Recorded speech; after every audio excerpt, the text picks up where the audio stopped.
ഹരേ രാമ രാമ രാമ ഹരേ ഹരേ, ഹരേ കൃഷ്ണ കൃഷ്ണ കൃഷ്ണ ഹരേ ഹരേ.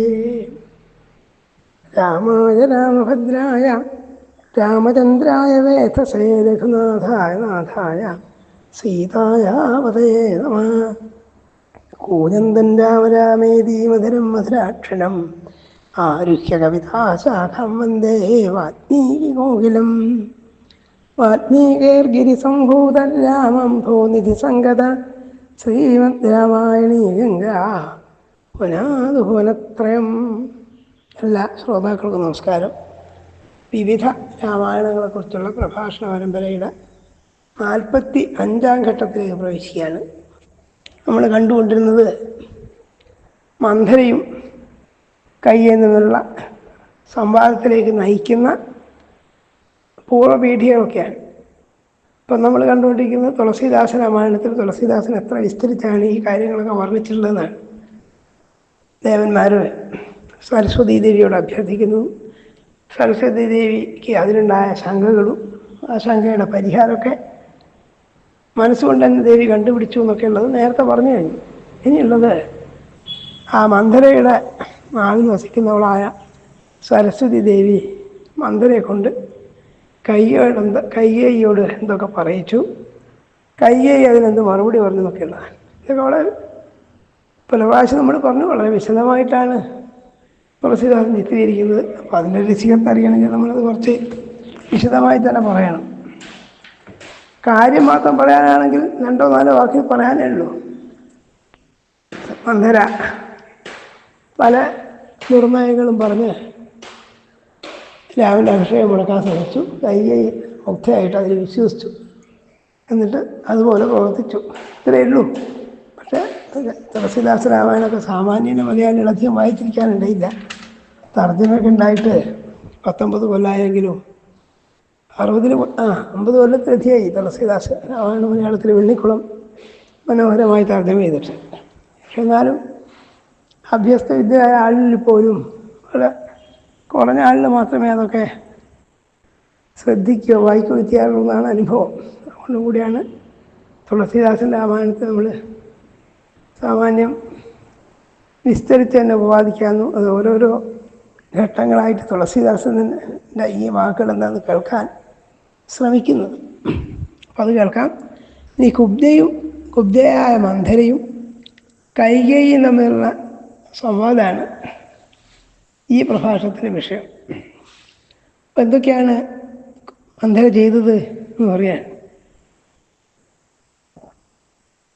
ആദ്യം തന്നെ കവി പറയുന്നത്, പാടവമേറുന്ന കയ്യേയിയാൾക്കൊരു ചേടി ദുർബുദ്ധി ഉണ്ടായിരുന്നതേ, മന്ധര എന്നൊരദാസിതൻ മാനസം നിന്ദ്യതയ്ക്കാസ്ഥാനമാക്കി സരസ്വതി. മന്ധര എന്ന് പറയുന്നൊരു ചേടി, അവൾ ദാസി എന്നൊക്കെ അർത്ഥം. അവൾ ദുർബുദ്ധിയായിരുന്നു. അങ്ങനത്തെ ദുർബുദ്ധിയായ ഒരുത്തി കൈകേയിക്ക് തോഴിയായിട്ടുണ്ടായിരുന്നു.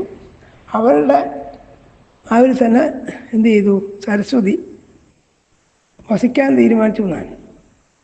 മന്ധര എന്നൊര ദാസിതൻ മാനസം നിന്ദ്യതയ്ക്കാസ്ഥാനമാക്കി, അവളുടെ മനസ്സിൽ ചെന്ന് പതിച്ചു എന്നാണ്. നാവിൻ്റെ പേരെന്ന് പ്രത്യേകം പറയേണ്ടതില്ല ഒരു തരത്തിൽ. കാരണം മനസ്സിൽ തോന്നുന്നതനുസരിച്ചാണല്ലോ നാവ് പ്രവർത്തിക്കുന്നത്. നാവ് എന്തൊക്കെ ഒന്ന് ഉച്ചരിക്കുന്നത് മനസ്സിലതുണ്ടാവുമ്പോഴാണ്. അവളുടെ മനസ്സിന് മന്ധരയുടെ മനസ്സിനെ സരസ്വതി ഈ നിന്ദ്യതയ്ക്ക് ആസ്ഥാനമാക്കിയത്, നിന്ദ്യമായ കാര്യങ്ങളൊക്കെ പറയിക്കാതെ കൊണ്ട് അവിടെ ചെന്നിരുന്നതാണ്. എന്നിട്ട് പറയാണ്, ഈ കുബ്ജ നേരത്തെ പറഞ്ഞിട്ടില്ല, അഭിഷേകത്തിന് മുന്നോടിയായിട്ട് നഗരങ്ങളൊക്കെ അലങ്കരിച്ചിരുന്നു എന്നൊക്കെ വിസ്തരിച്ച് പറഞ്ഞിട്ടില്ല. അതൊക്കെ ഇങ്ങനെ കണ്ടിട്ട് ഈ അഭിഷേകം ദശരഥ മഹാരാജാവ് തീരുമാനിച്ച വളരെയധികം ദിവസങ്ങൾ മുമ്പിട്ടല്ല, 2 ദിവസം മുമ്പാണ് തീരുമാനിക്കുന്നത്. അപ്പോൾ പെട്ടെന്ന് നഗരങ്ങളൊക്കെ കൊടിതോരണങ്ങളാൽ അലങ്കരിക്കുക, നാൽക്കൂട്ട പരിപാടികളൊക്കെ ചന്ദനച്ചാറൊക്കെ ആയിട്ട് ഭംഗി ഒടിപ്പിക്കുക, സ്തൂപങ്ങളിലൊക്കെ വർണ്ണയിപ്പങ്ങളൊക്കെ ഒട്ടി, ഇങ്ങനെ പലതരത്തിലുള്ള അലങ്കാരപ്പണികൾ നടന്നുകൊടുക്കുകയാണ്. അത് കണ്ടപ്പോൾ ഇത് എന്താണെന്ന് മന്ധരയ്ക്ക് മനസ്സിലായില്ല. ബഹുജനങ്ങൾ തന്നെ മനസ്സിലാക്കാൻ പോകുന്നേ ഉള്ളൂ. കാരണം പെട്ടെന്നായിരുന്നല്ലോ ദശരഥൻ്റെ തീരുമാനം. അപ്പോൾ അവൾ ഈ നഗരത്തിലൂടെ നടക്കുമ്പോൾ ഒരാളോട് ചോദിച്ചു എന്നാണ്. അത് തുളസീദാസൻ വർണ്ണിക്കുന്നത് ഇങ്ങനെയാണ്. കുബ്ജയം മന്ധര സൂക്ഷിച്ചു നോക്കിനാൾ അത്ഭുതാലങ്കാര ശോഭമാം പത്തനം മദ്ദളഭേരി മൃദംഗ കോലാഹല മദ്ദിക്കിലൊക്കെ മുഴങ്ങുന്ന തുച്ഛമായി ഉത്കണ്ഠിതാക്ഷായ. അവളുടെ ഉത്കണ്ഠയോട് കൂടിയിട്ട് അവള് മാനാവളിയോട് നോക്കി ഒരാൾ ചോദിച്ചു, ചൊന്നാലും ഇന്നെന്തൊരു ഉത്സവ സ്ഥലത്ത് എന്ന്. ജനങ്ങളോടാകാംക്ഷയാൽ അവൾ ഒരു രസം എന്ന് വെച്ചാൽ കൊട്ടാരത്തിൽ താമസിക്കുന്നവളാണ് ഈ മന്ധര. എന്നിട്ട് പൊതുജനങ്ങളോട് ചോദിക്കുകയാണ് എന്താണ് വിശേഷമുള്ളത് ചോദിക്കുക. എൻ്റെ വരെയാണ് അത്ര ഗൂഢമായിട്ടും വേഗത്തിലാണ് ദശരഥൻ്റെ തീരുമാനം ഉണ്ടായതുകൊണ്ടാണ്. അപ്പം ജനങ്ങൾ പറഞ്ഞു, രാമകുമാരന് രാജ്യം കൊടുക്കുന്ന കോമളവാസരൻ നാളെ എന്നാരാ പറഞ്ഞു. നാളെയാണ് രാമൻ്റെ അഭിഷേകം നടക്കാൻ പോകുന്നത്. അപ്പം അത്രയും ആയിക്കഴിഞ്ഞ സമയം നടത്തും. അപ്പം ഇതങ്ങ് കേട്ടപ്പോൾ അവൾ സ്വതേ തന്നെ ഒരു ദുഷ്ടബുദ്ധിയാണെന്ന് നേരത്തെ പറഞ്ഞിട്ടുണ്ട്. നില്ലാത്ത അമർഷമോടി വാർത്ത കേൾക്കയാൽ വല്ലാതെ ക്രോധം ഉണ്ടായി എന്നാണ് മന്ധരയ്ക്ക്. മന്ധരയ്ക്ക് ക്രോധിക്കാതെ എന്താ കാരണം എന്ന് ഇവിടെ പറഞ്ഞിട്ടില്ല. ചിലർക്ക് സ്വാഭാവികമായിട്ടും സജ്ജനങ്ങളോട് ദേഷ്യം ഉണ്ടാവുക എന്നുള്ളത് അവരുടെ സഹജ പ്രകൃതിയാണ്.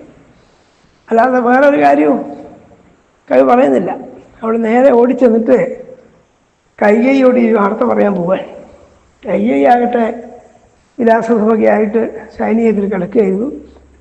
അപ്പോൾ ഇവിടെ തന്നെ മുഖമൊക്കെ കണ്ടപ്പോൾ ഓടി വരുന്നതായ മന്ധര ക്ഷീണിച്ച് വളറി എന്തോ ഒരു ദുശകുനം കണ്ടതുപോലെ അഥവാ ഏതോ ഒന്നിനെക്കുറിച്ച് ഭയപ്പെടുന്ന പോലെയാണ് വരുന്നത്. അപ്പോൾ കണ്ട ഉടനെ തന്നെ ശോകഭാവത്തോടെ ചെന്നു നിന്നീടിനാൽ കയ്യിലെടുത്ത് എന്നത് ശോകഭാവത്തിലാണ്. അപ്പോൾ അവൾ ചോദിച്ചു, കയ്യൈ മന്ധരയോട് ചോദിച്ചു, റാണി എന്തേ നിനക്കിന്നെൻ്റെ മന്ധരേ റാണി ചോദിക്കായി മന്ദസ്മിനാഞ്ചിതം. ഉത്തരം ചൊല്ലാതെ ദീർഘമായി വീർത്തുകൊണ്ട് അത്തന്നി കണ്ണുനീരാലോല വാർത്തുതേ. പിന്നെയും പുഞ്ചിരി നോവിക്ക് സോദരീരൊന്നാളിടി മഹാഗർവിഷ്ടയാണ് നീ. ഉള്ളീരെനിക്കൊന്ന് തോന്നുന്നു ലക്ഷ്മണൻ വല്ലതും പാഠം പഠിപ്പിച്ചിരിക്കണം. അപ്പോൾ അവളിങ്ങനെ വിഷാദമഗ്നയെപ്പോലെ ശോകമുഖഭാവത്തിൽ നിൽക്കുന്ന കണ്ടിട്ട് കൈ ചോദിക്കുകയാണ്, ഗ്ലാനി എന്തേ നിനക്കിന്നെൻ്റെ മന്ധര നിനക്ക് എന്ത് വെച്ചിപ്പോയി ഞാൻ. അപ്പോൾ അവൾ ഉത്തരമൊന്നും പറയല്ല, ഇത് കണ്ണീര് വാർത്തുന്നാണ്. അപ്പോൾ കണ്ണീരൊഴിപ്പിക്കാന്നൊക്കെ ഉള്ള വ്യക്തിപരമായ ഒരു ദുരിതവും മന്ധരയെ സംബന്ധിച്ച് ഉണ്ടായിട്ടില്ല. എന്നാൽ അവളുടെ സ്വഭാവത്തിൻ്റെ ചില പ്രത്യേകതകളാണ്. അപ്പോൾ കൈകൈ വീണ്ടും ചോദിച്ചു, ആ ലക്ഷ്മണൻ നിന്നെ എന്തെങ്കിലും പാഠം പഠിപ്പിച്ചോ എന്നുവെച്ചാൽ ലക്ഷ്മണൻ ഈ അന്യായമായ വാക്കും പ്രവർത്തിക്കും സഹിക്കുന്ന ആളല്ല. അതുകൊണ്ട് നീ എന്തെങ്കിലും വിഡിത്തം പറയുകയോ പ്രവർത്തിക്കുകയോ ചെയ്തിട്ടുണ്ടാവണം. അതുകൊണ്ട് ലക്ഷ്മണൻ്റെ കയ്യിൽ നിന്ന് വല്ല ശിക്ഷയും കിട്ടിയോ, എന്താ കരയാൻ കാരണം? ഇപ്പോൾ കരഞ്ഞുകൊണ്ടാണ് അവിടെ നിൽക്കുന്നത്. ഇങ്ങനെ ആ കൈകൈ വിശദമായി ചോദിച്ചു. അപ്പോഴാണ് മന്ധര തൻ്റെ ഇംഗിതവും തനിക്കിപ്പോൾ കിട്ടിയ വിവരങ്ങളൊക്കെ പറയുന്നത്. അവൾ വീർപ്പിട്ട് നിൽക്കുക ചെയ്തെന്ന് വീണ്ടും കൈയെ ചോദിക്കുന്നില്ല. മിണ്ടാതെ നിൽക്കുന്ന എന്ത് നീ മന്ധരേ, എന്താ ഉണ്ടാകെ നിൽക്കുന്നതാണ്? ആർക്കും വല്ല ആപത്തും പറ്റിയോ? എന്തിനാണ് നിന്റെ ദുഃഖം? അമ്മാമഹാറാണിതൻ ചോദ്യമത്താശിക്ക് മർമ്മം വിളക്കുന്ന കൂരമ്പ് തന്നെയായി. വീണ്ടും ചോദിച്ചപ്പോൾ അവൾക്ക് മനസ്സിലായിട്ടുണ്ടാവണം കൈകൈ ഈ അഭിഷേക വാർത്തയൊന്നും അറിഞ്ഞിട്ടില്ല. അതുകൊണ്ട് അറിയാത്തവളായി ഇവളിങ്ങനെ വീണ്ടും ചോദിക്കുന്നല്ലോ എന്ന് വിചാരിച്ചിട്ട് ഉള്ളിൽ ഒരുതരം പരിഹാസമോ ഗർവമോ രാമനെക്കുറിച്ചുള്ള വിപരീത ഭാവമോ ഒക്കെ വെച്ചുകൊണ്ട് അവൾ പറയാണ്, ആരെന്ത് പാഠം പഠിപ്പിച്ചിടുന്നു ഞാൻ ആർത്തൻ ബലം കണ്ടു ഗർഭിഷ്ഠയാകണം. കയ്യെ നീ ഗർഭിഷ്ഠയെന്ന് പറഞ്ഞല്ലോ.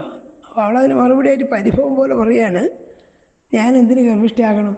ആരെ കണ്ടിട്ട് ഗർഭിഷ്ഠയാകണം? കാരണം നമ്മളൊക്കെ കാലം കഴിഞ്ഞു എന്നാണ്. വാഴിച്ചുകൊള്ളുവാനൊരുങ്ങുക കാരണം രാമകുമാരകന്നല്ലാതെ മറ്റാൾക്ക് ഭൂമണ്ഡലത്തിൽ കുശലം ഇന്നമ്പികയെ. അമ്പികയെന്നൊക്കെയാണ് വിളിച്ചത്. അല്ലയോ കയ്യെ, നീ എന്ത് വിചാരിക്കുന്നു? ഇനി ആ രാമൻ അഭിഷേകം ചെയ്യാൻ പോകുന്നു. അതുകൊണ്ട് ഈ നാട്ടിലെ രാമകുമാരനല്ലാതെ വേറൊരാൾക്കാരാണ് മംഗളുള്ളത്, ഒരാൾക്കാർ സുഖമുള്ളതെന്ന്. അതുകൊണ്ട് അത്ര ദുർബുദ്ധിയാണ് അവള്. രാമൻ അഭിഷേകം ചെയ്യപ്പെട്ട് രാജാവായി കഴിഞ്ഞാൽ രാമൻ്റെ അമ്മയ്ക്കേ സുഖമുള്ളൂ എന്നുള്ള മട്ടിലാണ് അവൾ പറയുന്നത്. അപ്പോൾ നമ്മളാളെ നേരത്തെ കണ്ടതൊക്കെ എന്താണ്? പൊതുജനങ്ങൾ മുഴുവൻ രാമാഭിഷേകത്തെ അഭിലഷിക്കുന്നതായിട്ടും രാമൻ്റെ സദ്ഗുണങ്ങളെക്കുറിച്ചും പ്രിയത്വത്തെക്കുറിച്ചൊക്കെ വലിയ പ്രതീക്ഷയുള്ളവരാണ് ജനങ്ങൾ. അപ്പോൾ നാളെ രാമൻ രാജാവാകുന്നു എന്ന് പറഞ്ഞാൽ വേറൊരാൾക്കും ഒരു അമംഗളം ഉണ്ടാവാനില്ല. പക്ഷെ ഇവളുടെ ബുദ്ധിയുടെ കാർക്കശ്യം കൊണ്ട് അവൾ പറയുന്നത് എന്താണ്? രാമനെ അഭിഷേകം ചെയ്യാൻ രാജാവ് തീരുമാനിച്ചു കഴിഞ്ഞു. ഇനിയിപ്പോൾ രാമനല്ലാണ്ട് ആർക്കാ ഗുണമുണ്ടാവുമെന്ന്. ദൈവം കനിവാർന്ന കൗസല്യയിൽ പരം കൈവന്നു, നിർപ്പവും അക്കാരണത്തിനാൽ നാട്ടിൻ്റെ സൗഭാഗ്യം കാണണ്ടയോ, മിഴി കൂട്ടിയിരിക്കാതിറങ്ങി നോക്കിയിടുക. കയ്യേനെ ഉപദേശിക്കാൻ, നീ എന്തെങ്കിലും വല്ല വിവരം അറിയോ?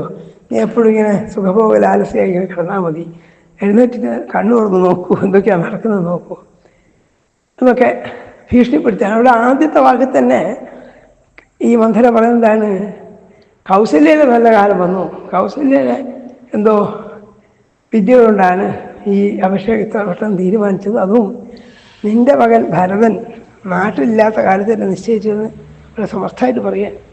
യഥാർത്ഥത്തിൽ നമ്മൾ നേരത്തെ കണ്ടു കഴിഞ്ഞു, കൗസല്യക്ക് നേരിട്ട് ഈ പെട്ടെന്നെടുത്ത തീരുമാനത്തിനൊരു പങ്കും ഉണ്ടായിരുന്നില്ല. എന്നാലും കൗസല്യയുടെ പേരെടുത്ത് പറയുന്നത്, മന്ധര പറയുന്നത് നേരത്തെ പറഞ്ഞ സാപത്ന്യ മത്സരം വർദ്ധിപ്പിക്കാനാണ്. പണ്ട് പുരുഷന്മാർക്ക് ഒന്നിലധികം ഭാര്യമാരുണ്ടാവും. അപ്പോൾ ആ ഭാര്യമാർ തമ്മിൽ എപ്പോഴും സ്വാഭാവികമായിട്ടും കലഹവും സ്പർദ്ധയൊക്കെ ഉണ്ടാവും. അത് വർദ്ധിപ്പിക്കാനൊക്കെ കൊണ്ടാണ് അവൾ ആദ്യം തന്നെ കൗസല്യം എടുത്തിട്ടുള്ളത്. അതുകൊണ്ട് കൈവന്നു ദർപ്പവും കൗസല്യയിൽ പരം ദൈവം കനിവാർന്നു. ദൈവം കൗസല്യൻ്റെ ഭാഗത്താണ് ചേർന്നിരിക്കുന്നതാണ്. ആരറിയുന്നു ആ മന്നൻ്റെ തന്ത്രവും നേരറ്റ കർമ്മവും അയ്യോ കടുപ്പമേ. നീ എനിക്ക് പറയാനാന്ന് വിചാരിക്കുന്ന ഈ രാജാവിൻ്റെ ഈ കനത്ത ബുദ്ധിയും അയാളുടെ തന്ത്രമൊക്കെ നീ വല്ലതും അറിയുന്നുണ്ടോ എന്നൊക്കെ ഒരു മുനവെച്ച വാക്ക് മാത്രം ആൾ പറഞ്ഞത്. ഇത് കേട്ട് കഴിഞ്ഞപ്പോൾ ആ കൈകേയിക്ക് ദേഷ്യം വന്നു. കാരണം കൗസല്യ രാജാവിനൊക്കെ വെറുതെ ദോഷം പറയുകയാണ് ചെയ്തത്. അവൾ രോഷതമ്രാക്ഷിയായി കൈകേയി ചൊല്ലിനാൾ. ക്രോധമൊക്കെ വന്നിട്ട് പറഞ്ഞു, ദൂഷണം നിർത്തുക മിണ്ടരൂതിന്നിയും ദുർഭഗേ ദുഷ്ടയ ഗൃഹഛിദ്രകാരിണി നിർഭയം വല്ലതൂ ഇന്നിനി ചൊല്ലിയാൽ ചോടെ പിഴുതിലും നാവെന്നറിഞ്ഞുകൊൾ.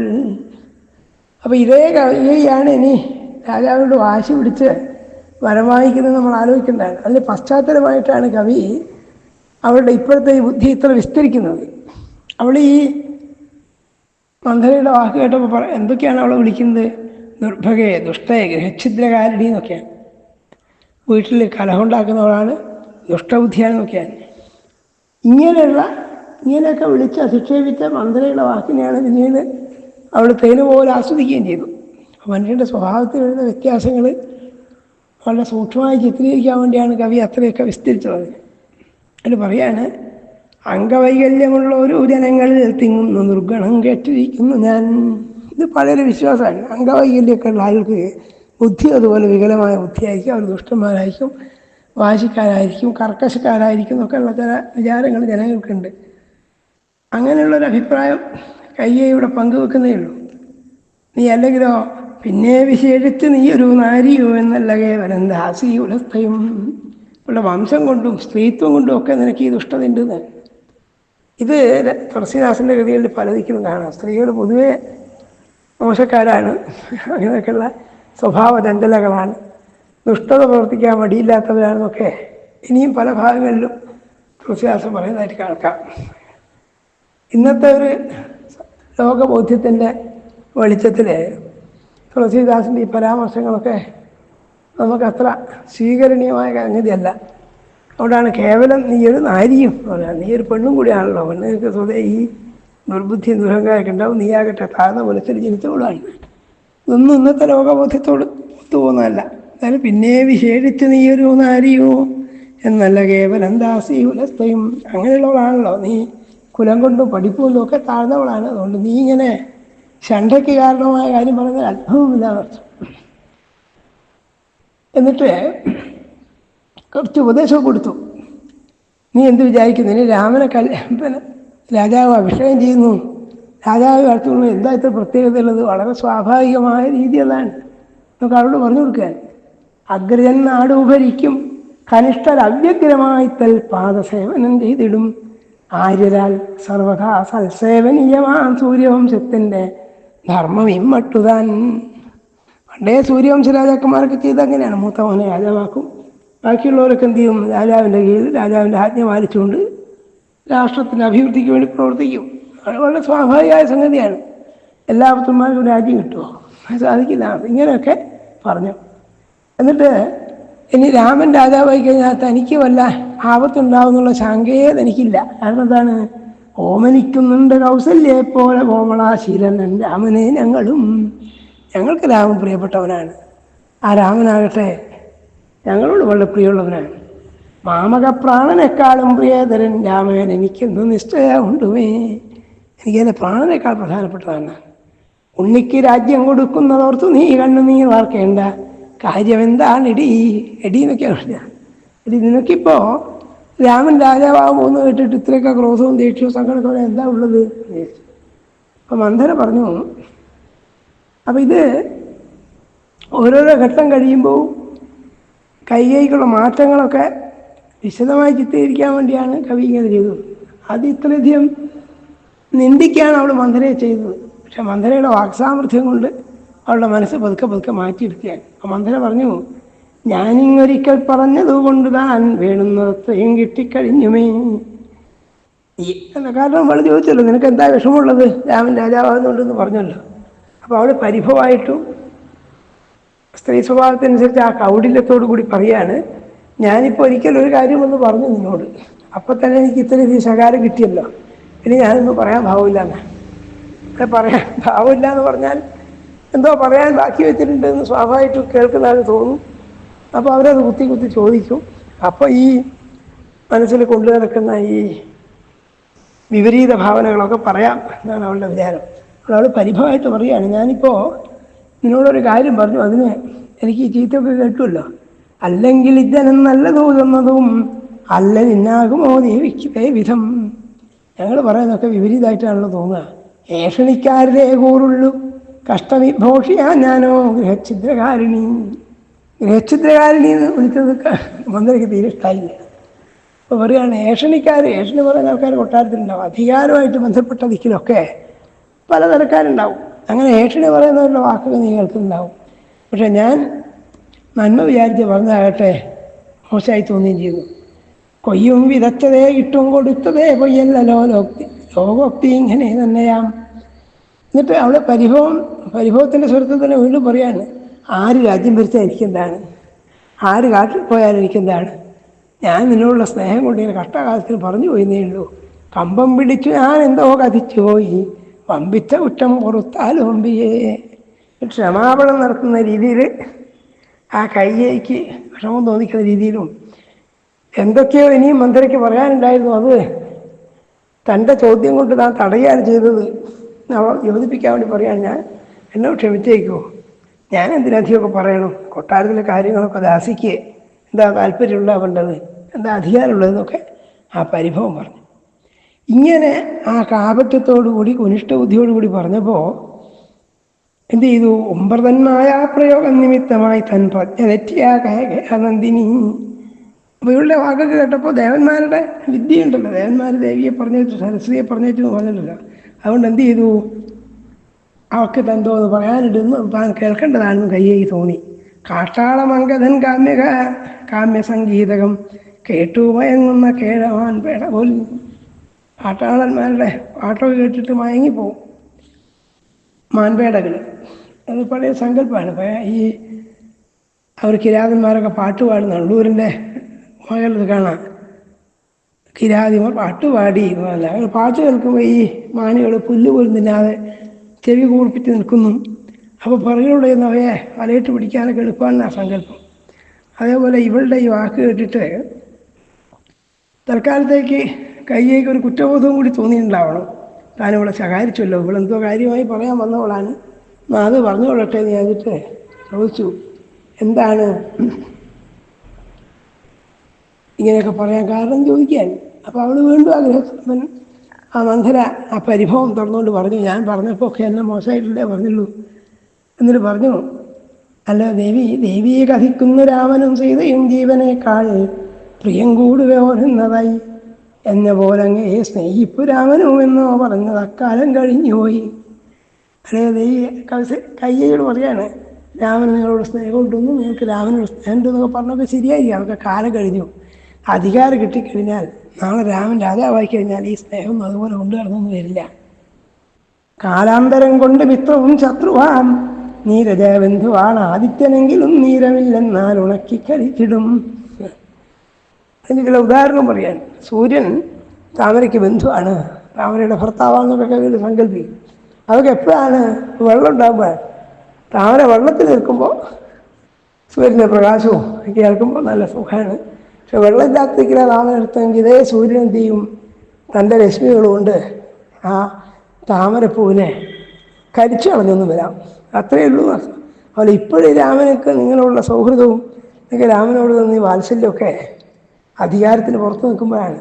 അധികാരം കിട്ടിക്കഴിഞ്ഞാൽ മറ്റുള്ളവരൊക്കെ തൻ്റെ അധികാരം തട്ടിയെടുക്കാൻ ശ്രമിച്ചു എന്ന് വരാമെന്ന് വിചാരിച്ചിട്ട് ശത്രുതാപൂർവ്വം പെരുമാറുമെന്നുള്ള ദുഷ്ടബുദ്ധിയാണ് ഈ മന്ധര ഉപദേശിക്കുന്നത്. അതുകൊണ്ട് ഈ സൗഹൃദം നിലനിൽക്കുന്നല്ല. തള്ളിവിട്ടില്ലയോ മാതാ മഹാഗ്രഹം തന്നിൽ ഭരതന് ഭൂമനോർത്തിയിടുക. ഇത്രയൊക്കെ സ്നേഹം നിന്നോടും നിൻ്റെ മക്കളോടൊക്കെ ഉണ്ടെങ്കിൽ ഈ രാജാവ് നിൻ്റെ മകനെ കേകയത്തിലയച്ച സമയത്ത് തന്നെ ഇത് നിശ്ചയിക്കുമായിരുന്നോ എന്നൊക്കെ പറഞ്ഞിട്ട് ചില വിദ്വേഷത്തിൻ്റെയും സംശയത്തിൻ്റെയും ബുദ്ധി മുഴുവൻ ആ കയ്യേലുണ്ടാക്കി. എന്നിട്ട് പറഞ്ഞു, അല്ലെങ്കിൽ ഈശൻ വിധിക്കുന്നതൊക്കെയും വല്ലപാടും നാം സഹിക്കാതെ പറ്റുമോ? പിന്നെ ഞാൻ പറഞ്ഞിട്ട് കാര്യമൊന്നുമില്ലല്ലോ, നിനക്ക് വരേണ്ടതൊക്കെ വരും എന്ന് പരിഹാസമായിട്ടും അങ്ങേയറ്റത്തെ ദുഃഖനാട്യത്തോടെയും പറഞ്ഞു. കവി വ്യക്തമായിട്ട് പറയുന്നില്ല. സാപത്യ മത്സരം വിസ്തരിച്ചക്ഷണം രാമൻ്റെതായോടീർഷ കൈയേയ്ക്ക് സീമാതിരേകം ഉണ്ടാക്കി വെച്ചു. തുളസിദാസൻ പറയുന്നതാണ്, ആ രാമൻ്റെ അമ്മയായ കൗസല്യയോട് തീരാത്ത ദ്വേഷം ഈ മന്ധര വാക്കുകൊണ്ട് ഉണ്ടാക്കി തീർത്തുന്നതാണ്. എന്നിട്ട് വീണ്ടും പറഞ്ഞു, റാണിയാണെങ്കിൽ ഇക്കാര്യം ഇന്ന് ഞാൻ ഉണർത്തിക്കയാലല്ലേ ഗ്രഹിച്ചതും. എന്നിട്ട് കുറേ കൂടി ആ കയ്യേക്ക് താൻ വഞ്ചിക്കപ്പെട്ടു എന്നൊരു ബോധം ഉണ്ടാക്കാൻ വേണ്ടി പറയുകയാണ്. അപ്പം നീ വലിയ റാണിയൊക്കെയാണ്, എന്നിട്ടും നീ ഈ അഭിഷേക നിശ്ചയം അറിഞ്ഞില്ലല്ലോ, ഞാൻ വിവരമില്ലാത്തവളാണ്, താഴ്ന്നവളാന്നൊക്കെ നീ പറഞ്ഞു. എന്നിട്ട് ദാസിയായ ഞാൻ വന്ന് പറഞ്ഞിട്ട് വേണ്ടി ഒന്നല്ലോ അറിയാൻ എന്ന് പറഞ്ഞാൽ രാജാവ് നിന്നെ അറിയിച്ചുവോ? ഇത്ര മംഗളകരമായ ഒരു കാര്യം നടക്കാൻ പോകുന്നുണ്ട്, വല്ല പ്രിയപത്നിയാണെന്ന് പറയുന്നത് നിന്നെ അറിയിച്ചു പോലുമില്ലല്ലോ. അപ്പോൾ അതിൽ തന്നെ വഞ്ചനയുടെ വലിയൊരു അംശമുണ്ടെന്ന്. രണ്ട് കാര്യം വഞ്ചന പറഞ്ഞു കഴിഞ്ഞു. ഒന്ന്, നിൻ്റെ മകൻ ഇവിടെ ഇല്ലാത്തപ്പോഴാണ് അഭിഷേകം നിശ്ചയിച്ചത്. മറ്റൊന്ന്, നിന്നോട് ഇതുവരെ പറഞ്ഞതുമില്ല, ഏറ്റവും പ്രിയപ്പെട്ടവളാണ്, ഞാൻ നിന്നോട് പറയണ്ടേ, നിന്നോട് പറഞ്ഞില്ലല്ലോ, ഞാൻ പറഞ്ഞിട്ടാണല്ലോ നീ അറിയുന്നത്. ഇനിയിപ്പോൾ ഞാൻ കളവാ പറയണമെങ്കിൽ ഞാൻ പോയിക്കൊള്ളട്ടെ. ഞാൻ തൊലകയാണെങ്കിൽ ഞാൻ കള്ളമെന്നാകിലോ നൽകട്ടെ ദൈവം ഇതിന്നത്തെ ശിക്ഷയും. ഞാൻ കളവ് പറഞ്ഞു, ഞാൻ ഏഷണി പറഞ്ഞു, ഞാൻ നിൻ്റെ വിചാരമെങ്കിൽ എൻ്റെ പാപമൊക്കെ എനിക്കിരിക്കട്ടെ എന്ന് പറഞ്ഞ് പോയിക്കളയാൻ നോക്കാൻ. അങ്ങനെ സംശയത്തിൻ്റെയും വിദ്വേഷത്തിനൊക്കെ വിത്ത് വായിക്കഴിഞ്ഞു. അപ്പോൾ കൈകൈ ചോദിച്ചു, നിൻ്റെ വചസ്, നിൻ്റെ വാക്കൊക്കെ സത്യം തന്നെയാണോ? കാരണം എന്താണ്? എൻ വലം കണ്ണു തുടിക്കുന്നു നിത്യവും നിൻ വചസ്സൊക്കെയും സത്യമെൻ മന്ധരേ.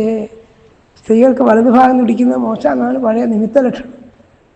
അപ്പോൾ കയ്യേക്ക് തോന്നി ചിലപ്പോൾ അവള് പറയുന്നത് ശരിയായിരിക്കുമോ എന്ന് പറഞ്ഞു.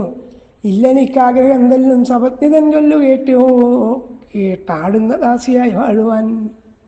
അപ്പോൾ കൗസല്യയ്ക്ക് പ്രാമാണ്യം കിട്ടുന്നൊക്കെ സൂചിപ്പിച്ച് കേട്ടപ്പോൾ കയ്യേയും പറഞ്ഞു, എനിക്ക് കാര്യങ്ങളൊക്കെ വ്യക്തമായിട്ട് അറിയാമെന്നുണ്ട്, എനിക്ക് കൗസല്യയുടെ ദാസിയായിട്ട് കഴിയാൻ താല്പര്യമില്ല. അതുകൊണ്ട് ക്രോധത്തിൻ്റെ അംശങ്ങളൊക്കെ അവൾ കാണിച്ചു. ഇതൊക്കെ കണ്ടു കഴിഞ്ഞപ്പോൾ ദാസി സന്തുഷ്ടയായി.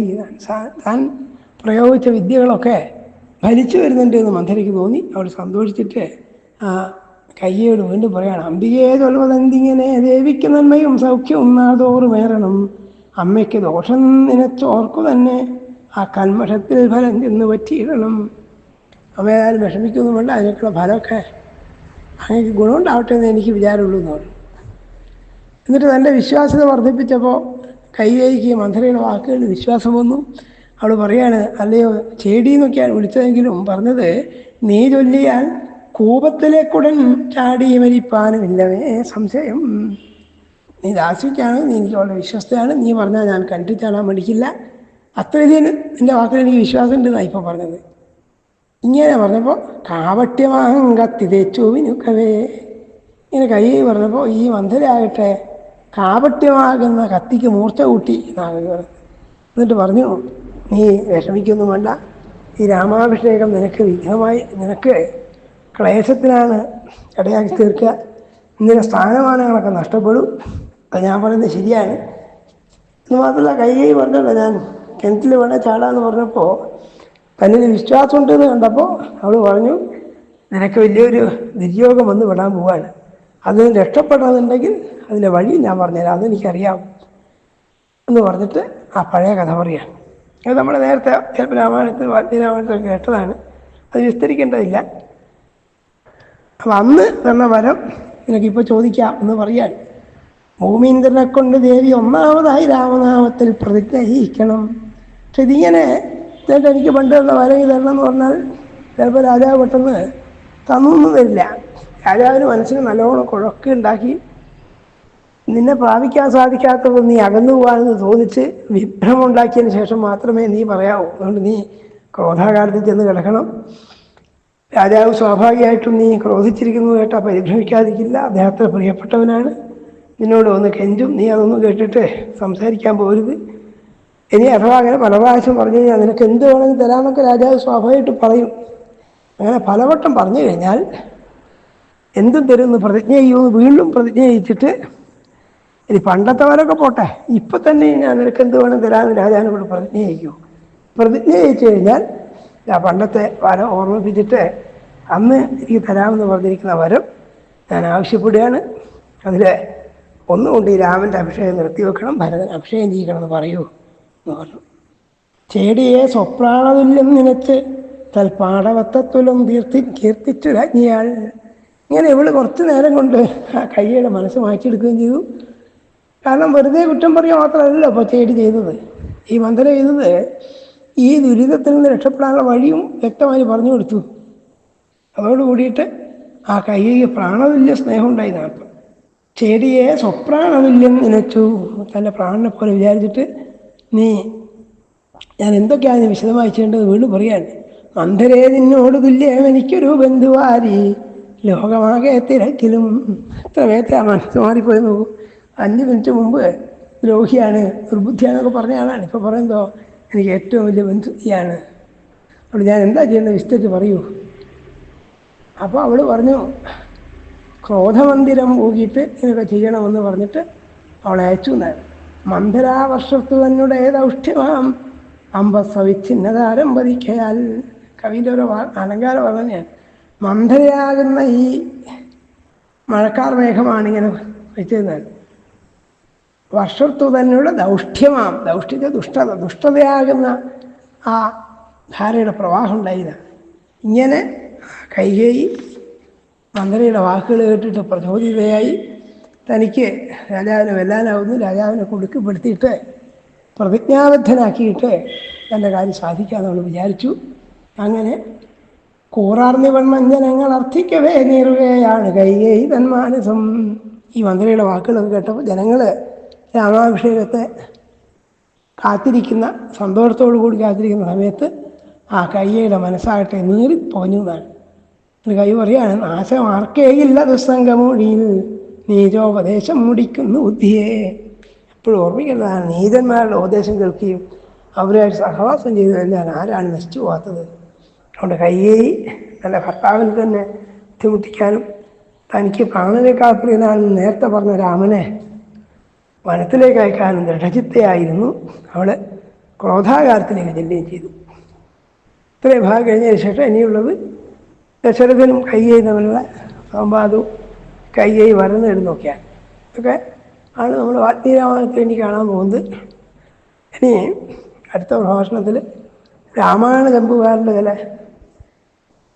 പ്രതിപാദ്യങ്ങൾ, അദ്ദേഹം എങ്ങനെ പ്രതിപാദിക്കുന്നു, അദ്ദേഹം എങ്ങനെയാണ് പറഞ്ഞിട്ടുള്ളതെന്ന് കണ്ടതിന് ശേഷം നമുക്ക് വാൽമീകി രാമായണത്തിൽ തിരിച്ചു പോയിട്ട് കഥാഭാഗങ്ങളൊക്കെ കേൾക്കാം. താരതമ്യമാണ് നമ്മുടെ പ്രധാനപ്പെട്ട വിഷയം എന്നുള്ളതുകൊണ്ടാണ് ഈ ഭാഗങ്ങളൊക്കെ ഓരോ ആളും എങ്ങനെ പറഞ്ഞു നമ്മൾ വിസ്തരിക്കുന്നത്. അപ്പോൾ അടുത്ത ഭാഗത്തിൽ രാമായണ ചമ്പുകാരൻ്റെ വർണ്ണനാഭാഗവും അദ്ദേഹം ഈ സംവാദങ്ങളൊക്കെ ഏത് തരത്തിലാണ് വിന്യസിച്ചിട്ടുള്ളത് നോക്കാം. തൽക്കാലം ഇവിടെ അവസാനിക്കുകയാണ്. നമസ്കാരം.